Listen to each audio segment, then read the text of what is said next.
saya Yunita Viragustina dari Prodi Ilmu Komunikasi dengan NIM 197165332. Seperti yang kita ketahui bahwa PSBB itu adalah pembatasan sosial berskala besar yang bertujuan untuk memutus mata rantai penyebaran COVID-19. Ada perbedaan antara lockdown dan PSBB. Lockdown itu yang mencetuskannya adalah kepala negara dari suatu negara. Namun di negara Indonesia kita sendiri, kita tidak menerapkan lockdown melainkan menerapkan PSBB. Jadi PSBB itu yang mencetuskannya adalah kepala daerah atau kepala pemerintah setempat, yaitu gubernur, bupati, maupun wali kota. Ia membuat rekomendasi kepada Menteri Kesehatan. Jikalau Menteri Kesehatan menyetujui, maka PSBB di daerah tersebut bisa diberlakukan. PSBB pertama kali diberlakukan di Jakarta, yaitu pada tanggal 10 April 2020. Pada periode pertama yang berlaku selama 14 hari ke depan atau 2 minggu, yaitu sampai dengan tanggal 23 April 2020 atau sekitar tanggal 24 April 2020. Nah, di Jakarta sendiri sudah memasuki periode kedua. Namun tak hanya di Indonesia, di berbagai atau di beberapa provinsi yang ada di Indonesia sudah menerapkan PSBB. Jadi, PSBB di Jakarta itu dicetuskan oleh Gubernur Jakarta, yaitu Bapak Anies Baswedan. PSBB sendiri mungkin awalnya longgar, namun berdasarkan hasil riset dan pembuktian yang ada, maka di periode kedua ini gubernur kita membuat sanksi berupa denda yang tercantum dalam Pergub atau Peraturan Gubernur Nomor 41 Tahun 2020 tentang pengenaan sanksi terhadap pelanggar PSBB dalam penanganan COVID-19 di DKI Jakarta yang terbit sejak Rabu 13 Mei 2020. Dalam Pergub tersebut diatur mengenai pengenaan sanksi kepada pelanggar mulai dari sanksi sosial hingga denda. Satpol PP dan berbagai instansi terkait lantas berperan dalam penegak kebijakan tersebut. Berikut berbagai aturan dan sanksi yang tercantum dalam Pergub tersebut. Yang pertama itu tak menggunakan masker. Salah satu aturan yang berlaku yakni masyarakat yang tidak mengenakan masker saat keluar rumah atau sedang berada di tempat umum. Dalam pasal 4 Pergub tersebut, terdapat 3 sanksi bagi masyarakat yang tidak mengenakan masker. Yang pertama adalah sanksi administrasi teguran tertulis. Lalu sanksi kerja sosial berupa membersihkan sarana fasilitas umum dengan menggunakan rompi. Yang kemudian itu, yang terakhir adalah sanksi denda administratif yang paling sedikit yaitu Rp100.000 dan paling banyak itu Rp250.000. Yang kedua itu sanksi bagi perusahaan yang beroperasi saat PSBB. Selama penerapan PSBB di Jakarta, perusahaan diwajibkan untuk menghentikan aktivitas bekerja di kantor. Perusahaan diminta untuk mempekerjakan pegawainya atau karyawannya dari rumah. Hanya 11 sektor yang diizinkan untuk tetap beroperasi selama PSBB. Seperti yang tercantum dalam Pergub Nomor 33 Tahun 2020 tentang pelaksanaan pembatasan sosial berskala besar dalam penanganan coronavirus disease 2019 atau COVID-19 di DKI Jakarta. Untuk sektor yang tidak diizinkan tetapi tetap beroperasi, bakal dikenai sanksi berupa penyegelan kantor atau tempat kerja. Ada juga sanksi berupa denda administratif yang paling sedikit 5 juta dan paling banyak itu 10 juta. Yang ketiga, sanksi untuk restoran yang izinkan makan di tempat. Selama PSBB, restoran masih diperkenankan membuka usahanya, tapi pembeli tidak boleh makan di tempat tersebut. Pembeli hanya boleh beli makanan atau minuman untuk dibawa pulang. Restoran yang masih membandel membiarkan pelanggan makan di tempat akan diberikan sanksi. Ada 2 sanksi yang bakal dikenakan. Yang pertama itu penyegelan restoran atau usaha sejenis. Lalu ada juga denda administratif paling sedikit 5 juta dan paling banyak itu 10 juta. Dan yang keempat, sanksi bagi hotel yang tak terapkan protokol kesehatan. Sektor perhotelan juga menjadi salah satu sektor usaha yang dikecualikan selama penerapan PSBB. Meski demikian, pihak hotel tetap harus menerapkan sejumlah protokol pencegahan demi menekan penyebaran COVID-19. Jika tidak, maka hotel tersebut akan dikenakan sanksi. Pengelola hotel diminta untuk meniadakan aktivitas dan atau menutup fasilitas layanan hotel yang dapat menciptakan kerumunan dalam area hotel.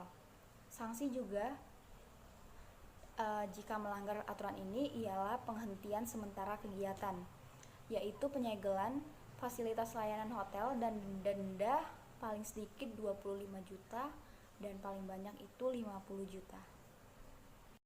Hai semua, perkenalkan, nama saya William Trislion. Saya dari Prodi Ilmu Komunikasi kelas A dengan NIM 1971650022. Di sini saya akan melanjutkan beberapa sanksi bagi pelanggar PSBB.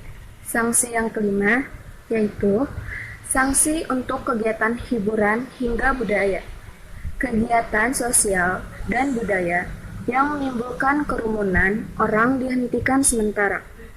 Kegiatan tersebut termaksud perkumpulan atau pertemuan politik, olahraga, hiburan, akademik, dan budaya.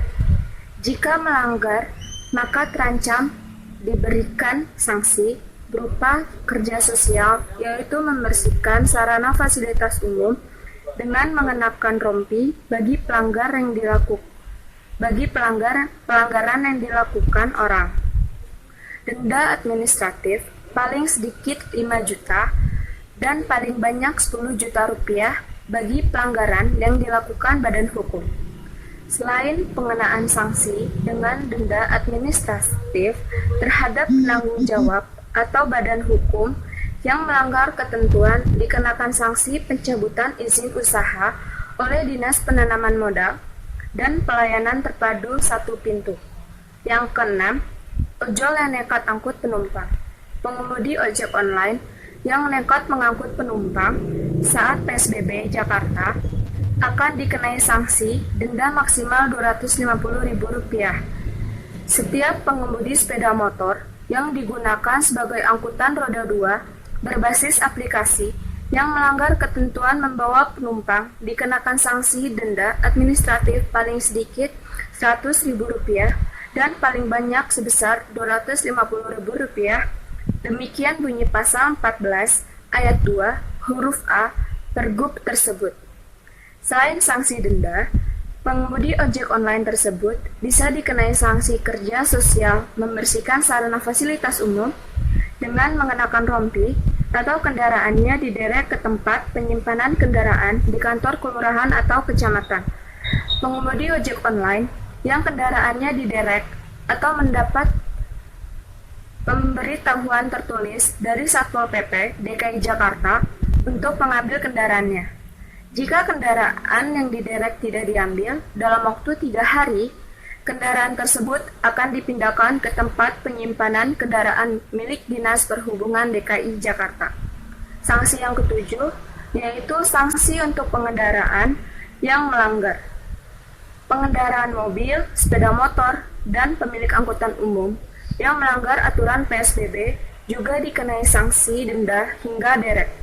Pengendara mobil dengan penumpang melebihi ketentuan 50% dari kapasitas kendaraan dan atau tidak memakai masker akan dikenai denda minimal Rp500.000 dan maksimal Rp1 juta. Sementara pengendara sepeda motor yang mengangkut penumpang dengan alamat berbeda dan atau tidak memakai masker akan dikenai denda sebesar Rp100.000 sampai Rp250.000. Kemudian, pelaku usaha atau pemilik angkutan umum orang atau barang yang mengangkut penumpang melebihi ketentuan 50% dari kapasitas, tidak memakai masker, dan atau beroperasi di luar waktu yang ditentukan akan dikenai denda sebesar Rp100.000 sampai Rp500.000. Selain sanksi denda, ada 2 jenis sanksi lain yang bisa dikenai kepada para pengendara mobil, sepeda motor, dan pemilik angkutan umum tersebut. Sanksi lainnya adalah kerja sosial, membersihkan sarana fasilitas umum dengan mengenakan rompi atau kendaraannya diderek ke tempat penyimpanan kendaraan umum, kendaraan di kantor kelurahan atau kecamatan. Pengendara yang kendaraannya diderek akan mendapat pemberitahuan tertulis dari Satpol PP DKI Jakarta untuk mengambil kendaraannya. Jika kendaraan yang diderek tidak diambil dalam waktu 3 hari, Kendaraan tersebut akan dipindahkan ke tempat penyimpanan kendaraan milik Dinas Perhubungan DKI Jakarta. Pelanggaran sanksi yang ke-8 yaitu berkumpul lebih dari 5 orang. Setiap warga yang berkumpul lebih dari 5 orang di tempat umum atau fasilitas umum akan dikenai sanksi teguran hingga denda maksimal Rp250.000. Pasal 11 Pergub itu mengatur 3 sanksi yang bisa dikenakan kepada warga tersebut. Akan dikenai sanksi teguran hingga denda maksimal Rp250.000. Pasal 11 Pergub itu mengatur 3 sanksi yang bisa dikenakan kepada warga tersebut. Sanksi pertama, berupa pemberian teguran tertulis.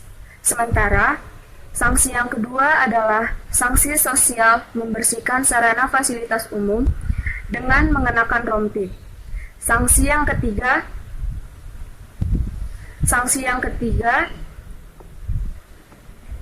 yang bisa dikenai kepada setiap warga yang berkerumunan, yakni denda minimal Rp100.000 dan maksimal Rp250.000. Sanksi akan diberikan oleh Satpol PP DKI Jakarta dan bisa didampingi oleh aparat polisi. Yang ke-9, teguran untuk yang sholat berjamaah. Pemerintah Provinsi DKI Jakarta akan menegur warga yang masih melakukan kegiatan keagamaan di rumah-rumah ibadah pada masa PSBB. Setiap orang yang melanggar larangan melakukan kegiatan keagamaan di rumah ibadah dan atau di tempat tertentu selama pemberlakuan pelaksanaan PSBB dikenakan sanksi administratif berupa teguran tertulis. Demikian bunyi pasal 10. Teguran tertulis akan diberikan oleh Satpol PP DKI Jakarta yang bisa didampingi aparat polisi. Sekian informasi tentang sanksi bagi pelanggar PSBB yang saya dan Yunita Fira sampaikan. Sekian dan terima kasih.